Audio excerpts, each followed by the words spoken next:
भगवान कृष्ण के वचन जीवन के सबसे कठिन समय में आपको प्रेरित करने की शक्ति रखते हैं। जब आपको दूसरों द्वारा मामूली समझा जाता है और आशा खोने की सीमा पर होते हैं, तो भगवान कृष्ण के इन गहराई भरे वचनों में खुद को विलीन करें। भगवान कृष्ण की ज्ञानमयी समझ के साथ आशा की एक प्रकृति का अनुभव करें।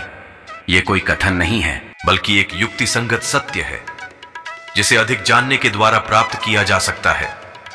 श्री कृष्ण कहते हैं, लक्ष्य पूरा होगा या नहीं, ये सोचे बिना हमें सिर्फ बेहतर से बेहतर कोशिश करनी चाहिए। किसी भी काम की शुरुआत में ये नहीं सोचना चाहिए कि सफलता मिलेगी या नहीं, लक्ष्य पूरा होगा या नहीं, क्योंकि कर्मों की सफलता या असफलता इंसान के हाथ में नहीं है।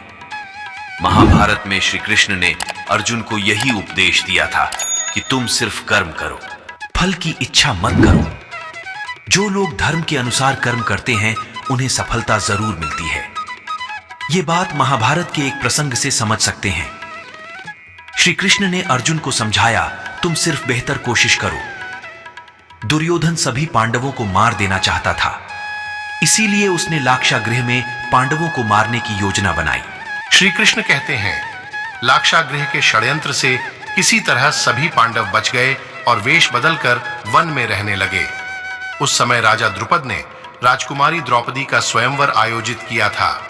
इस आयोजन में पांडव में भी ब्राह्मणों के वेश में पहुंच गए। स्वयंवर में श्री कृष्ण भी मौजूद थे और वे ब्राह्मण रूप में सभी पांडवों को पहचान गए।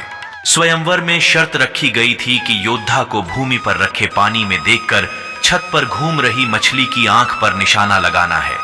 जो योद्धा इस शर्त को पूरी कर देता, उससे द्रौपदी का विवाह होना था। जब अर्जुन इस प्रतियोगिता में शामिल होने पहुंचे तो श्री कृष्ण ने उन्हें समझाया कि मछली की आंख में निशाना कैसे लगाना है। श्री कृष्ण ने अर्जुन को पूरी विधि समझा दी। श्री कृष्ण की बातें सुनकर अर्जुन ने कहा कि अगर सब कुछ मुझे ही करना है तो आपकी क्या जरूरत है।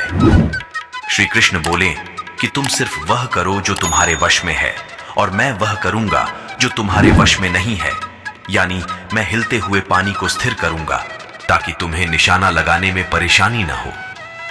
तुम सिर्फ बेहतर से बेहतर करने की कोशिश करो। श्री कृष्ण की बात मानकर अर्जुन ने बेहतर कोशिश की और उसने मछली की आंख में निशाना लगा दिया।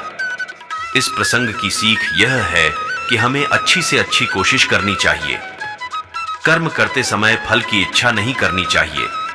अगर फल हमारे पक्ष में नहीं आता है तो निराशा का सामना करना पड़ता है।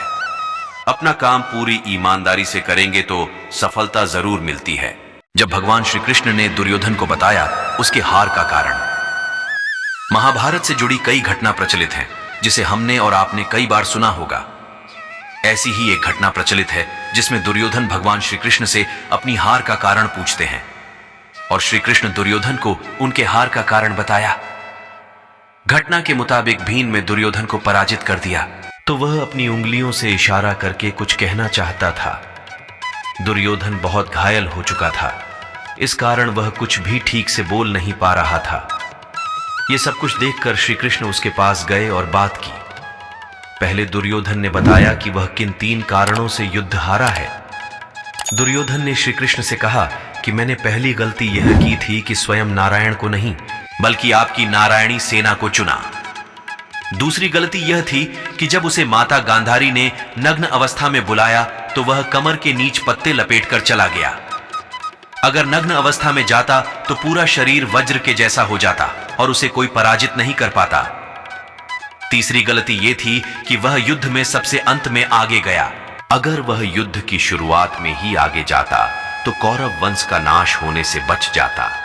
इसके बाद श्री कृष्ण ने दुर्योधन से कहा कि तुम्हारी हार की सबसे बड़ी वजह है तुम्हारा अधर्मी आचरण। दुर्योधन, तुमने भरी सभा में अपनी कुलवधू द्रौपदी के वस्त्रों का हरण किया। यह काम तुम्हारे विनाश का कारण है। इसके अलावा उन्होंने दुर्योधन को बताया कि तुमने जीवन में कई ऐसे अधर्म किए हैं जो तुम्हारी पराजय का मुख्य कारण बना। इसलिए अधर्म से बचना चाहिए। हमेशा स्त्रियों का सम्मान करना चाहिए, वरना जीवन बर्बाद हो जाएगा।